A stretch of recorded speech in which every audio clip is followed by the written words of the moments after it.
right, Tanya, are you ready? Yes, I'm ready. Oh, 74. A person that is employed by another to act on his or her behalf may be considered yes. A, an employee, B, Mm-hmm. an agent, C, an independent contractor, D, any of the above.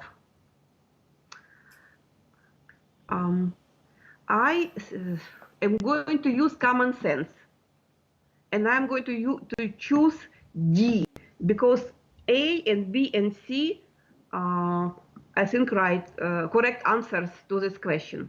So D, final answer. All right, you got it right. All right, okay. Yeah, good job. Okay. So 70. you Okay. basically apply the most important rule is any of the above. That's about 60 to 70% chance right. It is true. An agent, a person that is employed by another to act on his or her behalf, usually is considered an agent. But for example, if you're employed by your employer, uh, you are an agent of your employer. An agent can be an independent contractor or an employee. So any of the above is correct. All right, let's move on to the next one. 75. To hold real property as tenants in common, individuals must A. Be husband and wife, hold equal interest, arrange for possession, hold undivided interests. Okay. So I'll rule of elimination. Okay. I eliminate C. Okay. I eliminate D. Okay. So 50-50. Okay. I choose A, final answer. Tenants in common must be husband and wife? I think so. Ah, no. Oh, okay. Anybody can be tenants in common. You know, if you get a friend, say for example, you want to invest in a piece of property, you get your friend say, hey, why don't the two of us go invest in this property and we hold title as tenants in common? What's wrong with that? You don't have to be husband and wife. Okay, then it could be B or D. So C, I think C definitely is not correct. Okay. So I go back to B or D. All Yes. independent interest, hold equal interest.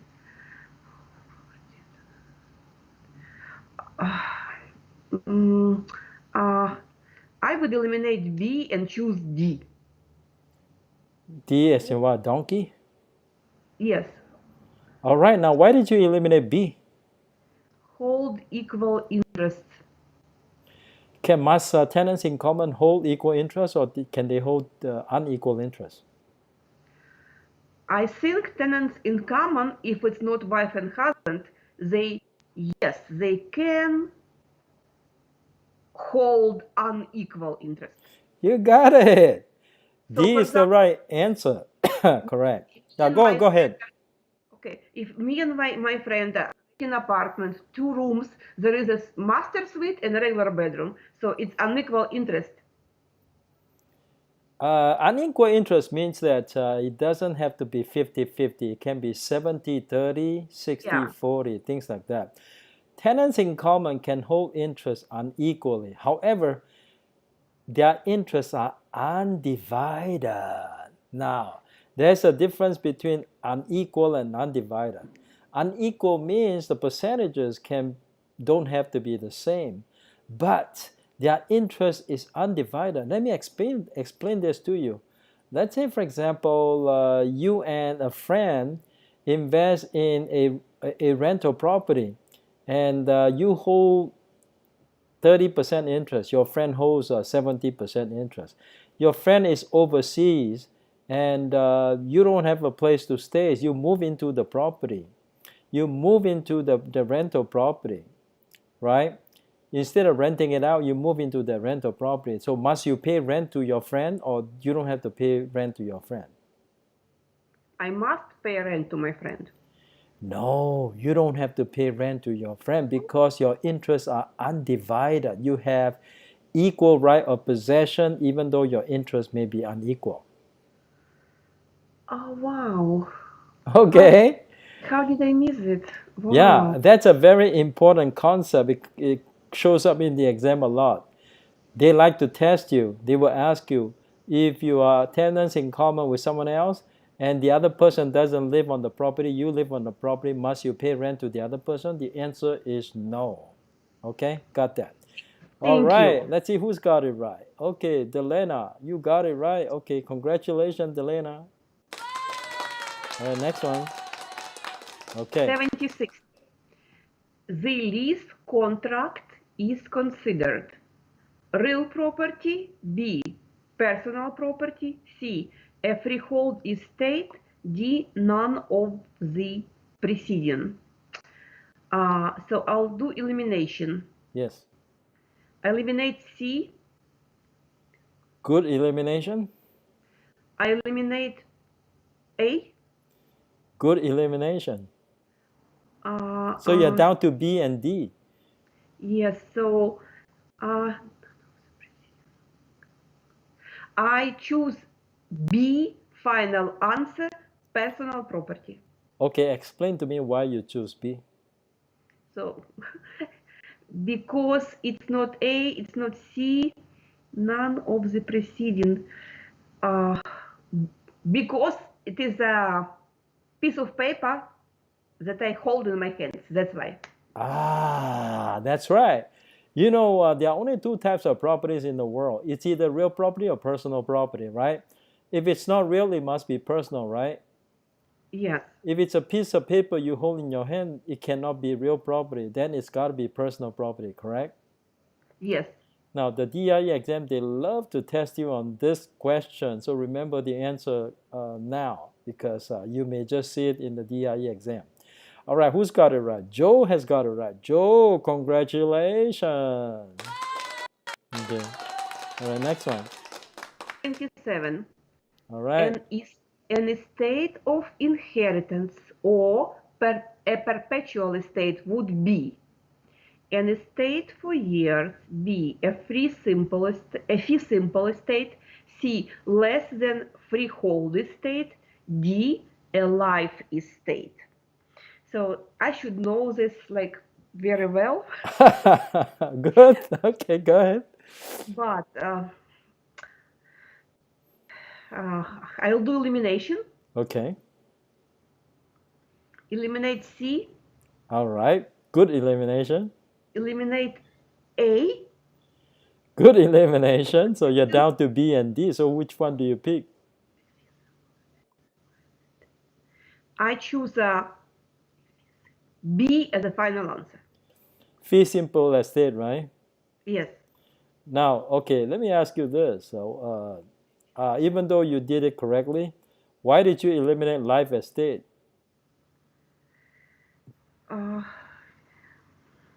Over just a guess?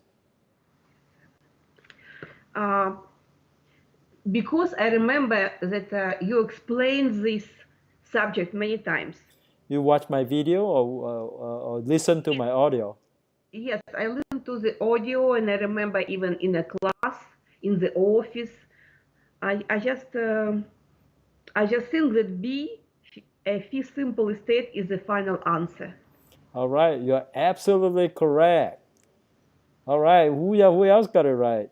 So Matthew, you got it wrong. Unfortunately, it's actually B. Joe got it right. All right, Joe, congratulations. Delena got it right too. Both of you. All right, applause for that. Just remember, a fee simple estate is also known as estate of inheritance, and it's also known as perpetual estate. Okay, because it lasts forever. That's why it's known as perpetual estate. Fee simple lasts forever. Life estate does not last forever. Okay, all right, next one. 78. The end result of most profit and loss statements is to ascertain net worth, total assets, total liability, net income. So elimination. All right. Eliminate C. Good. Eliminate B. Good. So you're down to Eliminate A and D. D. I think A is the final answer. Ah, unfortunately, D is the right answer. Really? Yeah, net worth. You figure out net worth from the balance sheet. The balance sheet will give you the net worth, but the profit and loss, that will give you the net income actually. Oh, Okay. yes. Okay. Oh, yes, yes, yes. All right. Okay. All right. Matthew, Delena, congratulations. You both got it right. Applause for that. Okay. Yes. All right. Next one. 79. When a listing is signed by a seller and a broker, a fiduciary relationship is created between the broker and the seller, B, buyer, C, seller and buyer, D, general public. Elimination rule. Eliminate D. Okay. Good. Eliminate B. Good. Eliminate C. I think Okay. A is the final answer.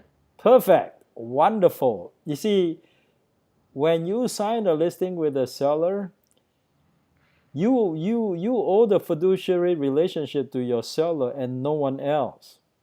Okay? Yes. It's simple as that. So this is actually a pretty easy question. So congratulations, Delena and Joe. You both got it right. Applause for that. Okay. All right, next Hey, one.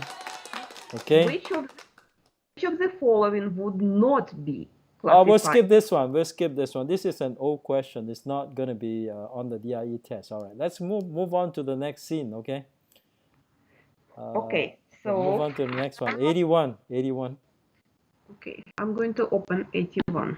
All right. We'll give you a minute. Okay. Okay. Okay, I'm ready. All right. Go ahead. 81. Which of the following represents a gross misrepresentation by an agent? A. The representation is an obvious falsehood. B. The representation is made with the knowledge of it being a falsehood. C. The representation caused the aggravated party to enter into the contract. D. All of the above. I will choose D. All of the above. All right. You're supposed to apply two rules. One is 60 to 70% chance that D is the right answer. So you need to make sure that you don't miss the 30 to 40%. So you still have to look at A, B, and C. All right. Okay. Now, in order for D to be correct, out of the three choices above, there must be at least two correct answers, right? So all you got to do is to figure out which two are the correct ones, and then you can pick D. Correct? Make sense? Yes, so I think A is the correct falsehood. Yes. B is correct falsehood. Yes. So it's like 50% already. Yes, then you can pick D. Yeah. So you're good to go. So congratulations, you got it right. Who else has got it right? I got Joe and Matthew. Okay, Delena, applause to everybody. All right, next one. 82. Most real estate contracts are in writing on pre-printed forms.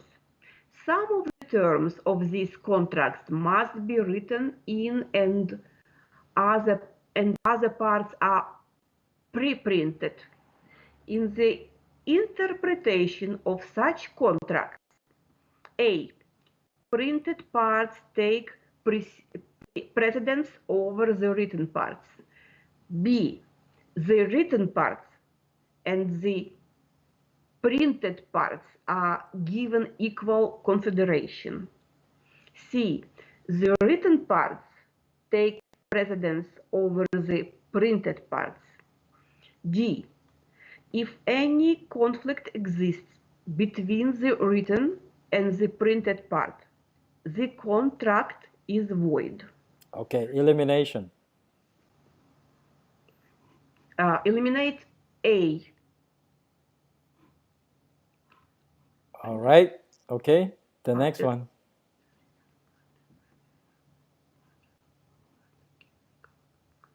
Eliminate B. Okay. Good. Now you're down to 2, 50-50.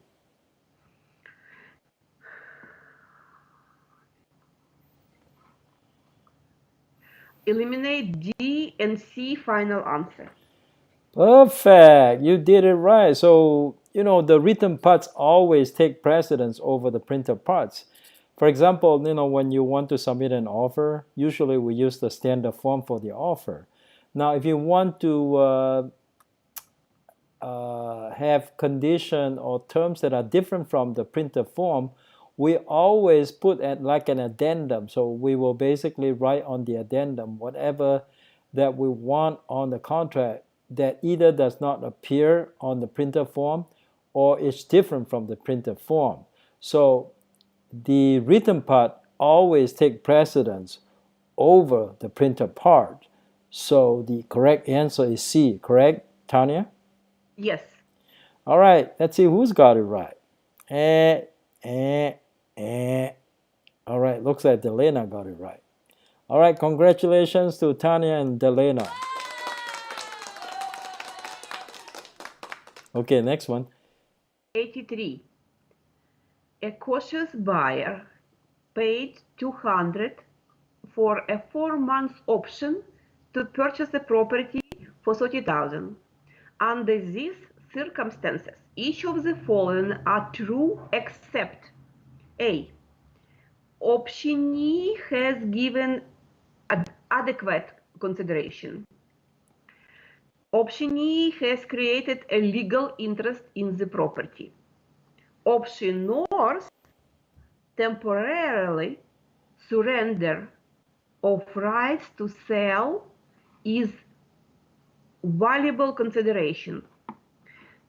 And D, the agreement imposes no obligation on the optionee to purchase the property. Now you have to read the question carefully. You say each of the following are true except. All right, I'm back. So don't worry. I'm back. Don't go anywhere. Okay. Let me get Tanya back. Hold on. Let me get Tanya back. Hold on a second. Okay. Just hold on a little bit. I need to get Tanya back here.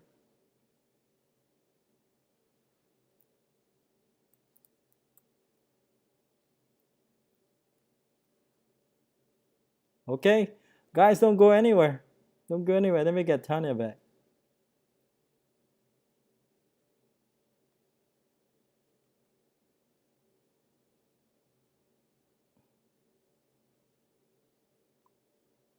All right.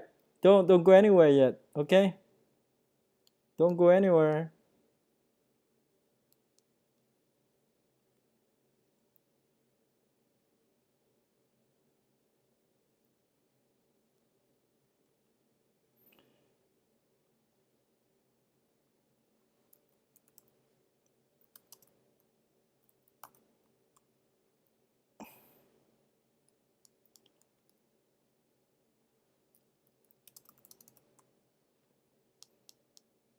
All right, let me get Tanya back. Okay.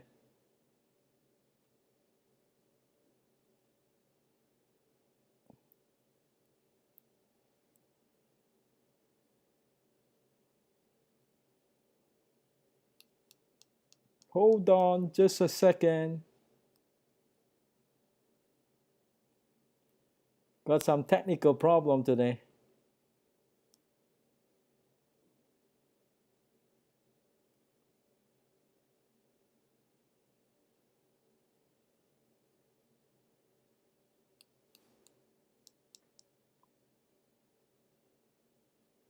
Just wait. You'll be back.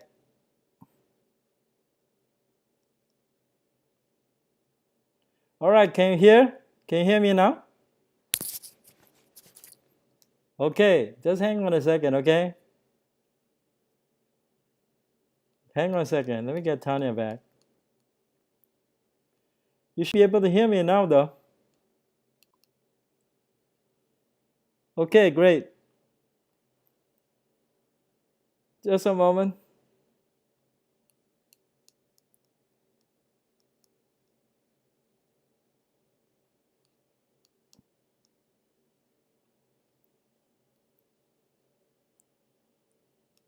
All right, coming right up.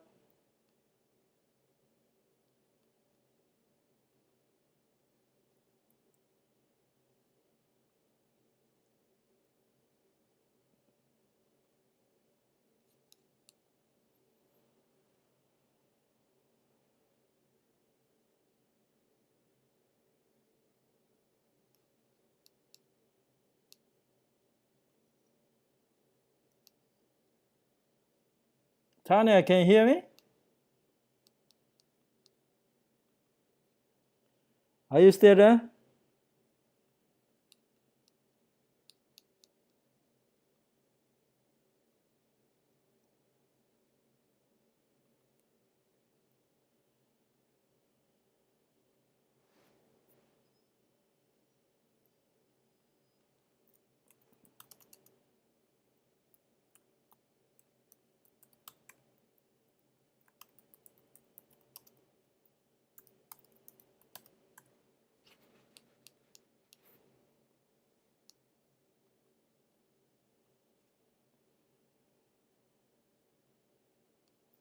Can you guys hear me? Great. Now I need to get Tanya back. Hang on a second. Tanya, if you're listening, please pick up your call so I can talk to you right now.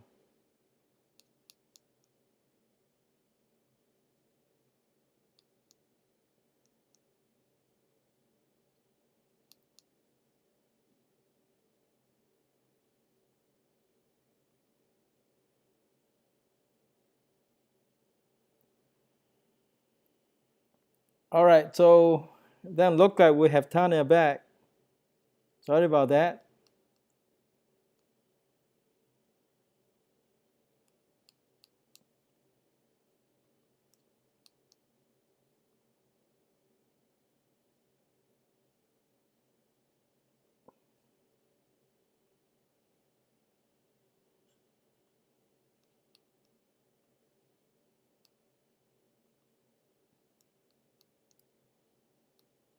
Oh well, we're gonna have to do without Tanya now. Hold on a second, hold on a second.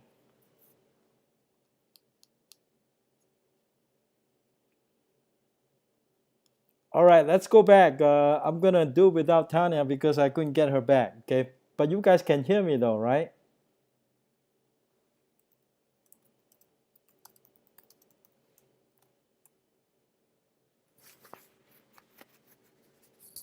If you can hear me, I'm gonna keep going. Still no sound? Okay. Let me see what happened there. There should be sound though, right? Yeah, Delena can hear.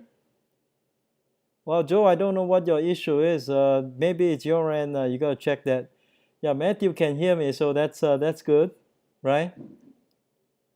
Okay. Now, I think I see Tanya back here. Okay, Tanya, can you hear?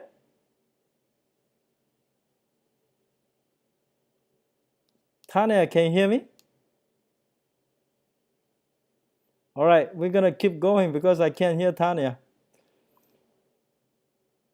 Okay, good, good. Let's go on. Let's go on moving. All right, excellent. All right, I'll do it without Tanya. Tanya, hopefully you can hear me from this live stream. Okay. Now let's move on. Question 84. According to the provisions of both federal and state civil rights legislation, discrimination due to race, color, creed, or national origin in housing is A. Unenforceable, B. Unlawful, C. Illegal, D. All of the above. All right, why don't you guys put your answer on the screen so I can see what your answer is.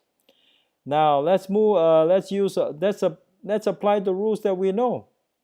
We got all of the above, and the rule says that being the right answer is about 60 to 70% chance, right? So I want to make sure that I save that one as a possible correct answer. Now, and then we also have A, it says discrimination is unenforceable. That's a true statement. And discrimination is also unlawful. Okay, that's also a true statement.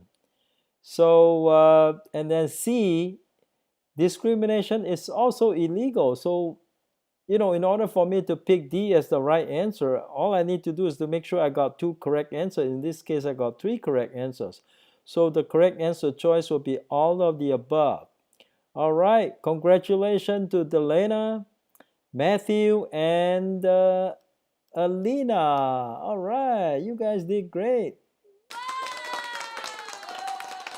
All right, let me see if I can get Tanya on the line, okay? Aha. All right, Tanya, pick up the call. All right. Tanya is not picking up her call. Okay, let's see here. Ah, Tanya is coming on board. Hang on a second. Tanya! Hello, Tanya. Hey, Kenny. Hi. Oh, okay, welcome back. Welcome back. I had my computer crash on me. Sorry about that. Let's move on. Now we're going to go to question number 85. Why don't you read out question 85? Okay. 84. We've already covered 84. I did it without you. We covered 83, not 84. Oh, okay. Let's see what 84 said. Oh, yeah. I covered 84 also while you were absent. So that's already done. Now, why don't you quickly look at 84 and tell me what the answer is? I think 84 correct answer is all of the above. All right. Congratulations. Move on to 85. Okay. All right. Which of the following is generally demanded in every sale of real property in California? A warranty deed, B, an abstract of title, C, a policy of title insurance, D, a trust deed. I would do elimination. Okay. So I would eliminate A warranty deed. I would eliminate D, a trust deed. And I will think between B and C. In every sale of property. Have you bought property in California?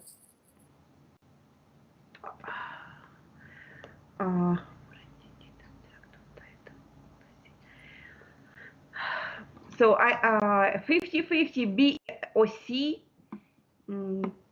I think C is the correct answer. A policy of title insurance, because title is important. An abstract of title. Okay, I'm not sure, Kenny. Just pick one. Okay. I pick C as a final answer. C as the final answer is correct. Congratulations.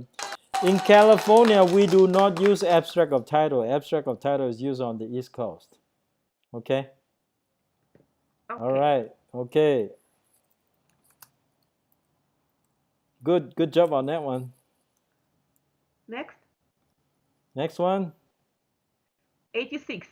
Yes. An appraiser, in analyzing the data for his final estimate of value on a property, would give least consideration to A, the assessed value of the property, B, the value of the land, C, comparison of the other properties, D, its highest and best use. Now, least consideration is he probably will not consider it, right? Yes, okay. I think that he would consider assessed value, he would consider value of the land, he would consider comparison of the other properties.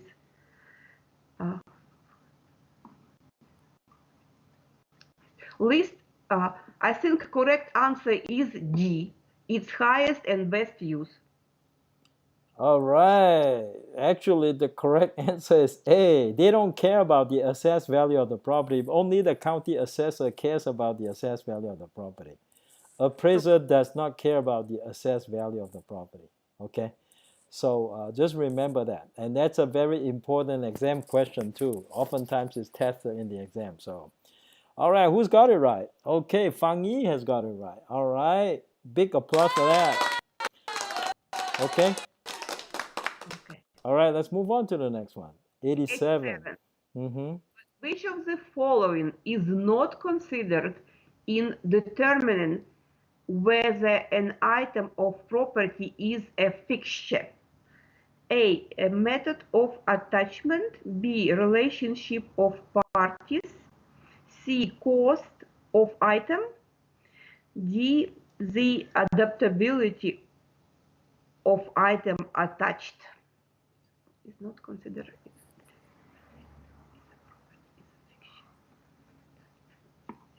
Elimination.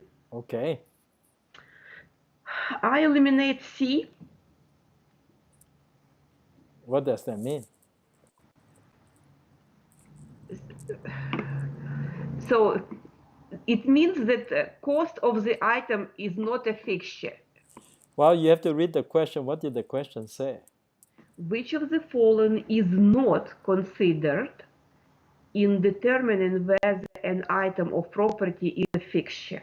Ah, okay. Well, you did not apply the rule of elimination, right? You immediately pick C as the right answer. Is that right? No, I was going to eliminate C. Oh, you want to eliminate C. Yes. And the reason to eliminate C is what? Because it is the wrong answer to this question. Well, it's the right answer because cost of item is least considered, right? It's not considered. Is not considered. Is not considered. So it's C is the right answer, but the reason why you don't want to eliminate C because C is the answer you want. Remember, there are 5 factors you use to consider whether something is a fixture or not. There is an acronym for it. You remember the acronym for that 5 factors? It's the name of a girl. Who knows the acronym? Who knows the acronym for fixtures? Maria, Mary? Maria. I don't see the letter C. I don't see the letter C in the name Maria, right? Yeah. That's right. Now, you see the letter M. So A is one of them, right? You see the letter R. B is another one. And D, it says the adaptability, but you should be looking at the letter A in adaptability. Okay. So Maria, M-A-R-I-A, because Maria does not contain the letter C, you eliminate C, right? Okay. So is not considered in determining whether. Okay. So the C is right answer. Okay. Correct. All right. Congratulations. Well, everybody got Maria, so that's good.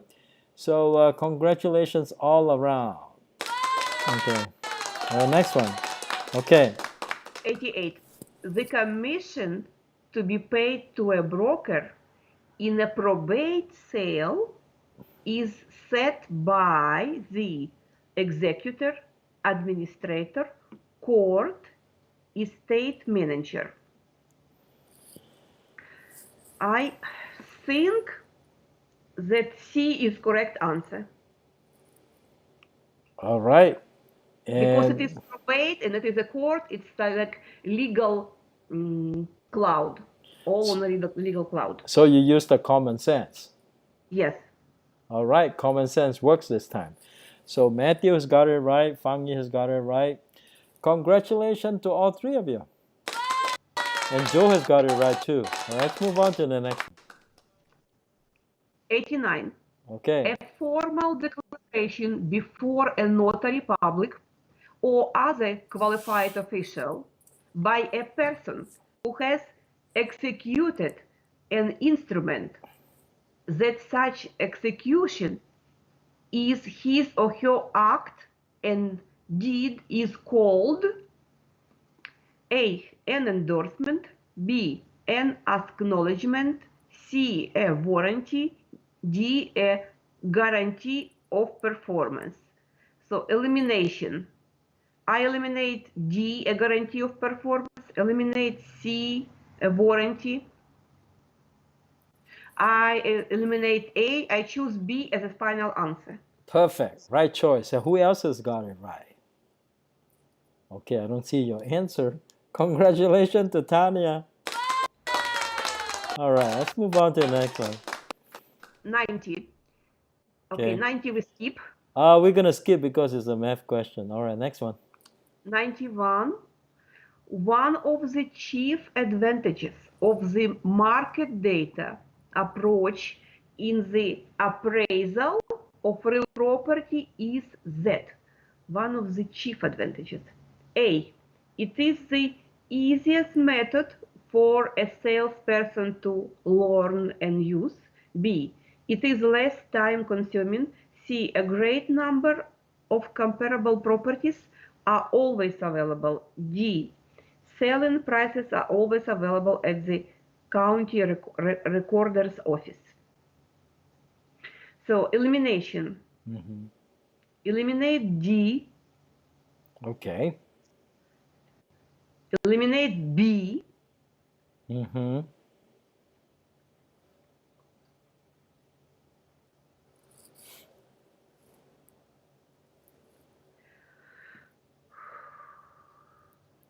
I will choose A as the final answer. All right. Okay, perfect. So you got it right. Okay, then who else has got it right? No one else has got it right. So congratulations to Tanya. Thank you. 92. In comparing the cost of a reproduction of two buildings of the same square footage, a two-story house usually A. Costs more than one-story house, B. Costs less than one-story house, C. Costs the same as one-story house, D. Can't be compared with a one-story house. Elimination. Eliminate D. Okay. Eliminate C. Okay. Eliminate A. Cost less than one story. B is the final answer. Yeah, that makes sense. Because if per square foot wise, a two-story house is actually cheaper to build than a single-story house. Because if it is more expensive to build, then you will never see a two-story house being built, right? So it's a common sense. This is a common sense question. Yes. Okay. So you got it right. It actually costs less than a one-story house. All right. Who else has got it right? No one else has got it right. Tanya, you got it right. Okay, Tanya, congratulations. Good, good. 93 is numbers we skip. We skip that one, 93. Okay. Number 94. Okay. Land which is subject to an easement is said to be A. Appurtenant thereto, B. Encroached upon, C. Encumbered, D. Restricted. So I will eliminate D. Okay. I eliminate C. Okay. I eliminate B, and I choose A as a final answer. A is the final answer. Appurtenant thereto. Land which is subject to an easement is said to be. Now let me ask you this. Is easement an encumbrance? No. Easement is not an encumbrance. Is that No. right? Easement is not encumbered. So land which is subject to an easement is said to be appurtenant thereto. Is that right? A is the correct answer. Well, Wrong? unfortunately, an easement is an encumbrance because it is a burden on the land. Whenever you have someone else who's able to use your land to go in and out, that is an encumbrance. So C is the correct answer. An easement is said to be encumbered. Land which is subject to an easement is said to be encumbered, not appurtenant thereto. It's encumbered. Okay, because an easement is an encumbrance. Now, if you are not familiar with the easement being an encumbrance, I encourage you to watch one of my videos on easement, because remember in the Felder's book on chapter 3, we talked about title burden and encumbrance. And that particular chapter contains easement. So easement has got to be under title burden or encumbrance. So a land which is subject to an easement is said to be encumbered. Okay, so C is the correct answer. Okay. That's a difficult one, I know. Okay, next It was one. difficult, and I even look at the book today, and I chose the wrong answer. Oh my goodness. I think you have to go back look at chapter 3 again in Felder's book. Okay. Okay, I will. Okay. Thank you. All right, next one. 95. Private restrictions on use can include A. Deed restrictions. B. Easements and rights of way. C. Leases and mortgage notes. D. All of the above.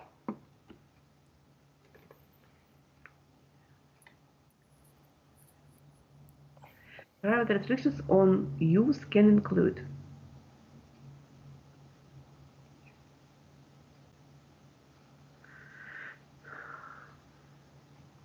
It could be D or could be B. Use your common sense.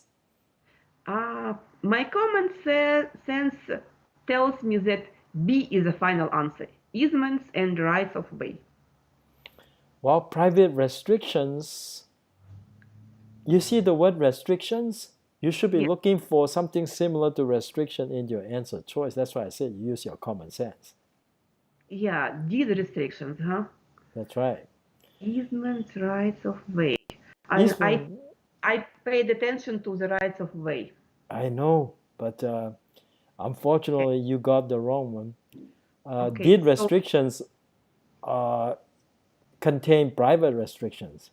Okay, so 95A is the right answer. Nobody got it right. Okay, all right. Let's move on to the next one. 96. Under the law of agency, a fiduciary relationship is created between the broker and the seller upon, I think we said it today, upon execution of the listing agreement. As far as the broker's responsibility to third parties, the broker A. Must be fair and honest. B. Has no obligations. C. Need only disclose material facts when asked about them. D. Should disclose the lowest price the seller is willing to accept. Okay, elimination. As far as the broker's responsibility, third parties. So eliminate D. Mm-hmm.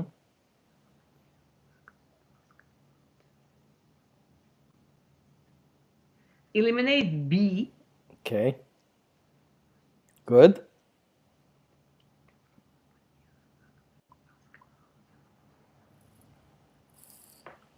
Eliminate E and I choose C as a final answer. Need only disclose materials facts when asked about them. Oh, Tanya, you got it wrong. Okay, so must be fair and honest is the correct answer. Correct. And frankly, you are supposed to disclose material facts even if you are not asked about them. If you're selling a property, you're the listing agent, you're dealing with a buyer. Buyer does not know that there's foundation problem. Shouldn't you disclose to the buyer whether or not the buyer asks about the foundation? I should for sure, yes. That's why you got to be fair and honest. It's a common sense question. Alrighty, but that's okay. Let's see, no one else got it right. Delana Lamb got it right. Okay, congratulations, Delana. Next one. Okay. A lease of real property for a fixed period of time at a set rate of rent creates A. Lien on the property, B. An estate for years, C. A freehold estate, D. An estate in co-tenancy. Okay, so I will eliminate D. Okay. Eliminate A. Mm-hmm. Good. Eliminate B and choose C. Perfect. Perfect choice. And who else got it right? Okay, Tanya got it right. Congratulations, Tanya. Move on to the next one. 98. All Yeah. of the following are personal property except That's easy. state fixtures, easements, mortgages, trust deed. Okay. All of the following are personal property except. I think right answer is trade fixtures. Oh no, just no. Trade fixtures, easements, mortgages, trust Why deed. don't you do the elimination? Okay, let's do elimination. Personal property. So I eliminate A. Personal.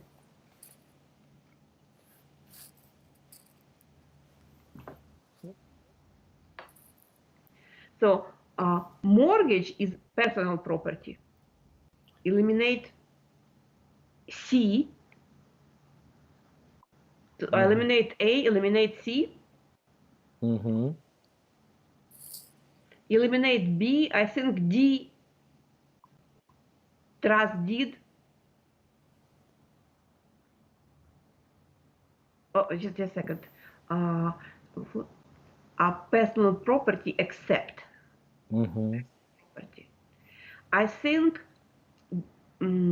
easements are not personal property.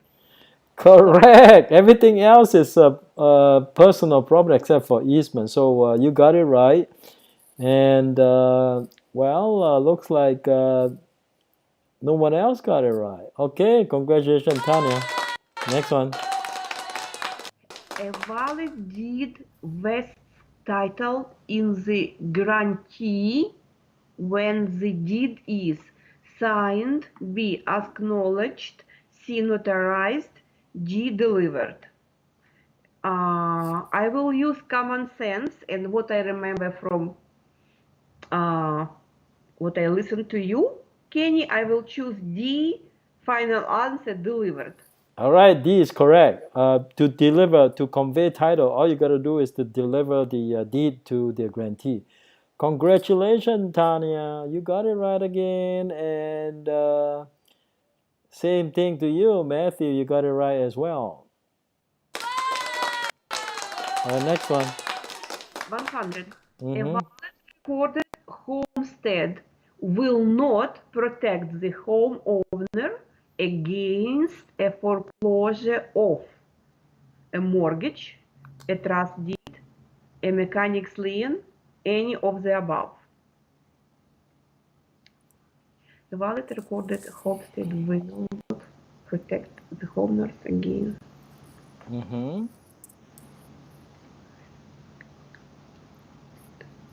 Okay, so My common sense tells me that correct answer is A. Wrong? Well, Protect. you got a D answer. Why did you ignore D? Any of the above. Valid recorded homestead will not protect the homeowner. A valid recorded homestead will not protect the homeowner against a foreclosure of. Because I don't think that you can do foreclosure on trust deed.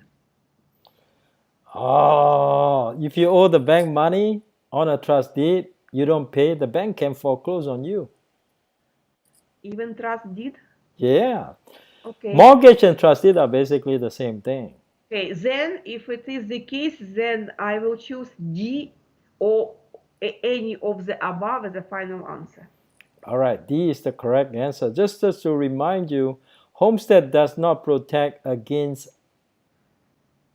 secured debt. It only protects against unsecured debt like credit card. Since none of these have to do with credit cards, so they are all, we don't have protection against any of this.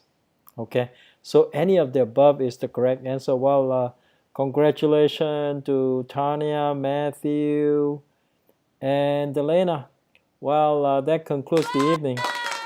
Well, before I leave you guys, I just want to wish you guys a happy 4th and stay safe. You know, wear your mask, wear your gloves when you go out there. There's a lot of coronavirus out there. Believe me, it's very, very dangerous out there. So be very, very careful. All right. Thank you. And just want to remind you that I will be putting a link to videos that pertain to certain questions so that in case you get it wrong, you can always go back and watch the video. There'll be 5 links to the videos after this particular video is processed. All right. Definitely, Matthew will definitely post this one. And, everybody did awesome tonight. I just also want to tell you that I have a lot of fun doing this practice exam with you guys. And of course, I have episode 1. We're now in episode 5. So if you go to my channel, you'll be able to see episode 1, 2, 3, 4, and 5. Okay.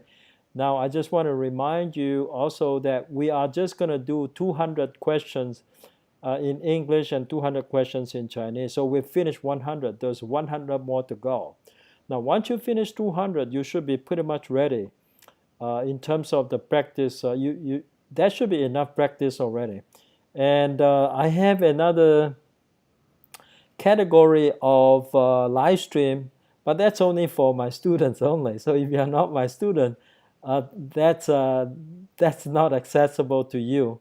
Now that is what I call a secret 10% questions that I accumulated over the years that has nothing to do what's in the book. It's all about the practical questions.